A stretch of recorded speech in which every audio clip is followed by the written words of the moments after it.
80 के दशक के रोमांटिक एक्टर की जब भी बात होती है तो दो चेहरे सबसे पहले जेहन में आते हैं, वो हैं गोविंदा और चंकी पांडे। एक्शन फिल्मों के उस दौर में दोनों ही एक्टर को एक जैसे किरदार और एक जैसी फिल्में मिला करती थी, यहाँ तक कि दोनों की जोड़ी भी एक ही एक्ट्रेस नीलम के साथ ज़्यादा दिखाई देती थी। एक तरफ गोविंदा जहां फिल्मों में लगातार सक्रिय रहे तो वहीं चंकी पांडे 90 के दशक की शुरुआत में ही बॉलीवुड से दूर हो गए थे। हालांकि बाद में वे एक नए अंदाज के साथ लौटे और बतौर कॉमेडियन अपनी एक अलग पहचान बनाई। आज का बच्चा भी उन्हें देखकर यही कहता है, मामा मियां आई एम जोकिंग। आज हम जानेंगे चंकी पांडे के जीवन और उनके फिल्म करियर के बारे में। दोस्तों, आज के दर्शक भले ही चंकी पांडे को एक सपोर्टिंग और कॉमेडियन एक्टर के तौर पर जानता है, लेकिन एक दौर ऐसा भी था जब नौजवान चंकी पांडे के दीवाने हुआ करते थे। एक टीवी प्रोग्राम के दौरान कोरियोग्राफर से फिल्म डायरेक्टर बनी फराह खान ने भी बताया था कि कभी वे भी चंकी पांडे से दिल ही दिल में प्यार करती थी। 26 सितंबर 1962 को मुंबई में जन्मे चंकी पांडे का असली नाम सुयश शरद पांडे है। उनके पिता डॉक्टर शरद पांडे फेमस हार्ट स्पेशलिस्ट थे, जो भारत में पहली बार हृदय प्रत्यारोपण करने वाले सर्जनों की टीम में भी शामिल थे। चंकी मां डॉक्टर स्नेहलता पांडे भी एक डॉक्टर थी। चंकी के एक भाई हैं चिक्की पांडे, जिनका असली नाम आलोक शरद पांडे है और वे एक बिजनेसमैन हैं। दोस्तों, चंकी जब छोटे थे तो उनके दिमाग ये बात बैठ गई थी कि उनके पेरेंट्स डॉक्टर हैं तो उनको भी बड़े होकर डॉक्टर ही बनना है। बचपन में वे अक्सर अपनी मां के साथ क्लिनिक पर जाते और कंपाउंडर की तरह दवाइयों की पुड़िया बनाते, साथ ही मां के साथ साथ उनका मेडिकल बॉक्स उठाकर मरीजों के घर भी जाया करते। अपने इंटरव्यूज में चंकी अक्सर मजाकिया लहजे में बताते हैं कि उन्होंने डॉक्टर बनने के लिए कोशिश भी की, लेकिन वे फेल हो गए और MBBS की जगह उन्हें MBBF यानी मैट्रिक में बार फेल की डिग्री मिल गई। बाद में उन्होंने एक्टिंग फील्ड में करियर बनाने का मन बना लिया। बॉलीवुड में आने से पहले चंकी ने 1986 में Madhumati academy of film dancing and acting में एक्टिंग सीखा और बतौर इंस्ट्रक्टर वहां काम भी किया। साल 1986 में वे अपने जूनियर रह चुके अक्षय कुमार को भी एक्टिंग और डांस सिखा चुके हैं। फिल्मों में चंकी ने बतौर नायक साल 1987 में फिल्म आग ही आग से डेब्यू किया।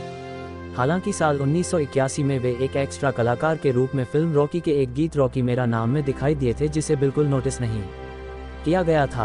आग ही आग एक मल्टी स्टारर फिल्म थी और फिल्म में उनकी नायिका उस दौर की मशहूर एक्ट्रेस नीलम थी, जिनके साथ उनकी जोड़ी काफी हिट हुई थी।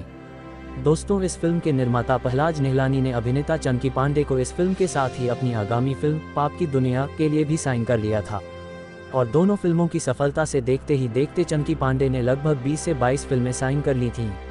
दरअसल उस दौर में गोविंदा नए हिट हुए थे और ढेरों फिल्मों में एक साथ काम करने से नई फिल्में और साइन नहीं कर सकते थे। ऐसे में निर्माताओं के चंकी के रूप में गोविंदा का एक सही ऑप्शन मिल गया था। खैर, चंकी की 2 और फिल्में रिलीज होने के बाद साल 1988 में चंद्रा की फिल्म तेजाब आई, जिसमें अनिल कपूर और माधुरी दीक्षित ने अहम रोल निभाया था। इस फिल्म चंकी पांडे का सपोर्टिंग रोल था, जिसे दर्शकों ने खूब पसंद किया था। फिल्म में उन्होंने अनिल कपूर के दोस्त की भूमिका निभाई थी और उन पर फिल्माया गीत सो गया ये जहां बेहद मशहूर हुआ था। इस भूमिका के लिए चंकी को बेस्ट सपोर्टिंग एक्टर के फिल्म फेयर अवार्ड के लिए नॉमिनेट भी किया गया था। अब वो किस्सा बताते हैं जब सनी देओल से हुए नाराज। दोस्तों, चंकी पांडे हंसी मजाक करने के आदी हैं और अक्सर उनके साथी कलाकार भी उनसे मस्ती करते ही रहते हैं। चंकी के साथ एक बार ऐसी ही एक मस्ती सनी देओल ने की थी, जिससे चंकी कुछ देर के लिए उनसे थोड़े नाराज भी हुए थे, लेकिन अब इसी घटना को वे मजे लेकर सुनाते हैं। दरअसल ये पूरा मामला साल 1992 का है, जब सनी देओल और चंकी पांडे साथ में विश्वात्मा फिल्म में काम कर रहे थे। फिल्म की काफी शूटिंग नैरोबी में भी हुई थी, जहां से लौटते वक्त चंकी ने कई पैकेट विदेशी सिगरेट खरीद रखी थे। फिल्म का शेड्यूल खत्म करने के बाद जब सभी फ्लाइट से भारत लौट रहे थे, चंकी भी फ्लाइट में आराम से सो रहे थे। अचानक किसी ने उन्हें जगाया और बताया कि सनी फ्लाइट में सबको सिगरेट बांट रहे हैं। चूंकि सनी सिगरेट नहीं पीते, इसलिए चंकी ने अपने बैग में ढेर सारी सिगरेट होने के बावजूद सोचा कि वे भी अपना हिस्सा क्यों गंवाएं और उन्होंने भी सनी से सिगरेट की पैकेट ले ली। थोड़ी देर बाद चंकी को पता चला कि सनी ने उनकी ही सिगरेट बाकी लोगों को बांटी है। चंकी को इस बात पर बड़ा गुस्सा आया और वो वहीं सनी पर चीखने चिल्लाने लगे। फिर सनी उनके पास आए और बोले, तुम्हें दयालु होना चाहिए और अगर कोई चीज़ तुम्हारे पास ज़्यादा है तो उसे शेयर करना चाहिए। खैर, सनी के समझाने के बाद चंकी का गुस्सा तो शांत हुआ, लेकिन जैसे ही फ्लाइट रुकी और सनी के उतरते ही चंकी एयरक्राफ्ट के बाहर खड़े हो गए और सबसे अपनी सिगरेट वापस ले ली। ऐसे बन गए बांग्लादेश के सुपरस्टार। दोस्तों, चंकी भारत के मशहूर एक्टर ही नहीं बल्कि बांग्लादेश के भी सुपरस्टार हैं और उन्हें बांग्लादेश का अमिताभ बच्चन भी कहा जाता है। 90 के दशक में चंकी के कुछ सालों तक हिंदी फिल्मों से अचानक गायब होने और बांग्लादेश में काम करने की कहानी भी बड़ी रोचक है। दरअसल इस दौरान सलमान खान, आमिर खान, शाहरुख खान, अक्षय कुमार, अजय देवगन और सुनील शेट्टी जैसे स्टार्स का बोलबाला था। ऐसे में चंकी को हीरो के भाई या अन्य सपोर्टिंग रोल ही ऑफर किए जा रहे थे, जो चंकी को करना नागवार गुजरा। ताज्जुब की बात है कि साल 1993 में आंखें जैसी हिट फिल्म देने के बाद भी चंकी के पास कोई खास काम नहीं था। एक इंटरव्यू में चंकी ने बताया था कि आंखें के बाद साल भर तक मैं घर में बैठा रहा। मेरे पास तीसरा कौन नाम की एकमात्र फिल्म थी, इसलिए जैसे ही मुझे बांग्लादेश में काम करने का मौका मिला तो मैं चला गया, जहां मेरी पहली ही फिल्म सुपर डुपर हिट हो गई, जिसके बाद मैं 3-4 साल तक वहीं काम करता रहा। चूंकि चंकी को बांग्ला भाषा नहीं आती थी, इसलिए उनकी आवाज़ को डब किया जाता था। उनकी बांग्लादेशी हिट फिल्मों में स्वामी किनो असामी, बेश कोरेची प्रेम कोरेची और मेरा अमानुष आदि प्रमुख फिल्में हैं। इसी दौरान चंकी की शादी हुई और बांग्लादेश में व्यस्त होने के कारण हनीमून के लिए वे अपनी पत्नी को बांग्लादेश ही लेकर गए, जहां उनकी लोकप्रियता को देखकर उनकी पत्नी ने कहा, आपकी जो भी यहाँ पहचान है वो बॉलीवुड की वजह से ही है। आप यहाँ पर सुपरस्टार हैं तो बॉलीवुड की वजह से ही हैं, इसलिए आपकी जगह यहाँ नहीं बॉलीवुड में है। जिसके बाद चंकी इंडिया वापस आ गए। हालांकि 7 साल बांग्लादेश में बिताने के बाद चंकी को भारत में लोग भूला चुके थे। चंकी बताते हैं कि अक्सर बच्चे उनसे पूछते कि अंकल आप पहले फिल्मों में काम करते थे क्या। ऐसे में चंकी को बहुत तकलीफ होती। उन्होंने सोच लिया था कि अब वे ऐसे रोल करेंगे जिन्हें बच्चे भी खूब पसंद करेंगे। जब साल 2003 में चंकी ने कयामत, सिटी अंडर थ्रेट और ऐलान जैसी फिल्मों से बॉलीवुड में वापसी की। इन फिल्मों में लोगों ने उनके रोल को खूब पसंद किया। चंकी बताते हैं कि बॉलीवुड में अपनी दूसरी पारी में उन्हें लोगों के ऑफिस में जाकर काम मांगना पड़ा था, जिसके बाद उन्हें हाउसफुल जैसी फिल्में मिली। हाउसफुल सीरीज के अलावा चंकी अपना सपना मनी मनी, पेइंग गेस्ट, दे दना दन, बुलेट राजा, बेगम जान और साहो जैसी दर्जनों फिल्मों में तरह तरह के किरदारों में नजर आ चुके हैं। हालांकि चंकी के सबसे खास किरदार की बात की जाए तो वो है हाउसफुल का किरदार आखिरी पास्ता, जो आज उनकी एक पहचान भी बन चुका है। एक इंटरव्यू के दौरान चंकी पांडे ने अपने इस किरदार के बारे में बात करते हुए बताया कि हाउसफुल के पहले भाग में साजिद खान को खुद ही आखिरी पास्ता की भूमिका करनी थी। सबने उनसे कहा भी था कि आप इस किरदार के लिए अच्छे हैं और इसे निभा भी सकते हैं। इसी दौरान एक पार्टी में वो मुझसे मिले और कहने लगे कि यार मुझे एक रोल करना है जो आखिरी पास्ता के नाम से है, लेकिन मैं फिल्म का डायरेक्शन और एक्टिंग एक साथ नहीं कर सकता। क्या तुम ये किरदार निभाना चाहोगे? चंकी ने भी तुरंत हाँ बोल दिया। दोस्तों, एक इंटरव्यू में चंकी पांडे ने बताया था कि इस किरदार का नाम अमिताभ बच्चन की फिल्म आखिरी रास्ता के टाइटल से ही लिया गया था और उसका लुक व अंदाज भी उन्होंने अमित जी की ही एक और फिल्म द ग्रेट गैम्बलर के माकोनी के किरदार से लिया था, जिसे एक्टर सुजीत कुमार जी ने निभाया था। दोस्तों, अपनी दूसरी पारी में चंकी ने न सिर्फ कॉमिक रोल करके लोगों को हंसाने का काम किया, बल्कि निगेटिव किरदारों के जरिए लोगों को डराने का भी काम किया है।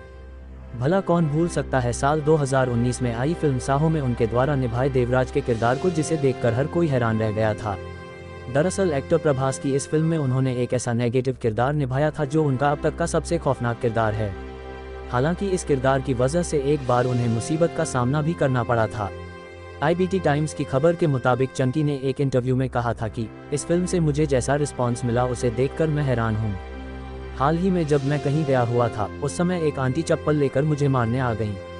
मैंने पूछा क्या हुआ, मैंने आपके साथ क्या किया? इसके जवाब में आंटी ने कहा, आपने मेरे साथ कुछ नहीं किया है, लेकिन आपने बाहुबली यानी प्रभास का गला निचोड़ दिया।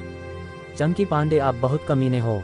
हम आपको पहले बहुत पसंद करते थे, लेकिन अब आप दुष्ट हो गए हो। इस तरह के रिस्पॉन्स भी मुझे मिले हैं। इस फिल्म में काम करने को लेकर चंकी बताते हैं कि उन्होंने पहले नहीं सोचा था ये किरदार ही मेन विलेन होगा। दरअसल फिल्म के डायरेक्टर ने उनकी फिल्म बेगम जान देखी थी, जिसमें उनका किरदार बहुत ही खतरनाक था, जिसे देखने के बाद डायरेक्टर सुजीत ने चंकी को फोन पर अपनी फिल्म ऑफर कर दी और चंकी को 2 सीन भी सुनाए, जिसे सुनकर चंकी ने उसी समय हाँ कह दिया था। दरअसल चंकी समझ गए थे कि फिल्म में ग्रे कैरेक्टर तो काफ़ी है, लेकिन फुल डार्क कैरेक्टर उनका ही है। दोस्तों, ये किरदार इतना हिट हुआ था कि साहो की रिलीज के 2-3 दिन बाद ही चंकी को 3 फिल्मों के ऑफर भी आ गए थे, जिसमें से एक बॉलीवुड और 2 साउथ की फिल्में थीं।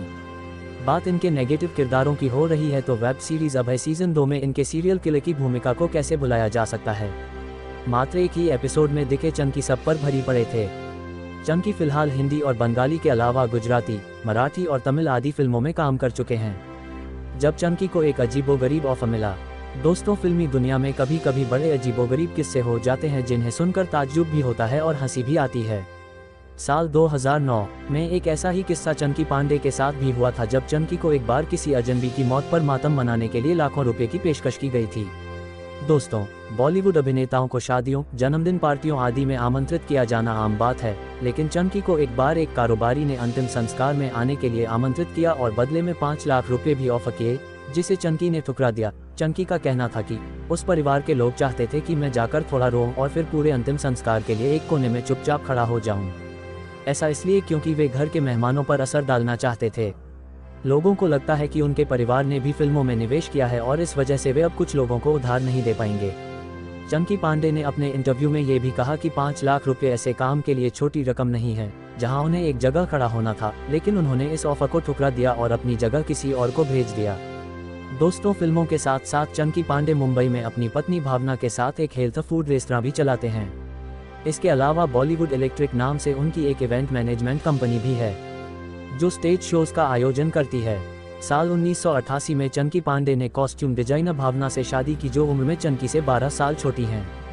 एक इंटरव्यू में उन्होंने बताया था कि कैसे वह भावना से पहली बार मिले थे।